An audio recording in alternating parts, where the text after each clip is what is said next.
संगीता यांनी खवड्या डोंगरावरून उडी घेतली की त्या घसरून पडल्या.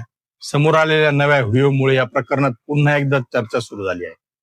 खवड्या डोंगरावरील दुर्घटनेत चांदवडे कुटुंबातील कुणाल, मुरलीधर आणि संगीता यांचा दुर्दैवी मृत्यू झाला. कुणाल आणि मुरलीधर खाली पडतानाचा व्हिडिओ यापूर्वीच समोर आला होता. आता सोशल मीडियावर आणखीन एक व्हिडिओ समोर आला असून त्यात संगीता खाली पडताना दिसत आहेत, मात्र त्या खाली पाहताना घसरल्या की त्यांनी उडी घेतली हे या व्हिडिओवरून स्पष्ट होत नसल्याचे वेगवेगळ्या चर्चा सुरू आहेत. दरम्यान MIDC वाळूज पोलिसांनी मुरलीधर यांच्या आई वडिलांसह 3 बहिणींचे जबाब नोंदवले आहेत. संगीता यांच्या माहेरच्या नातेवाईकांनाही जबाबासाठी बोलावण्यात आले आहे. या प्रकरणातील आणखीन एक महत्वाची बाब म्हणजे मृत्यूपूर्वी कुणालने सोशल मीडियावर सॉरी एव्हरीवन असे स्टेटस ठेवल्याचे त्याच्या मित्रांनी सांगितले आहे. तर संगीता यांच्या बहिणीने म्हटलंय, आम्हाला आधी या दुःखातून सावरू द्या. योग्य वेळी घटना कशी घडली याचं उत्तर सर्वांना मिळेल.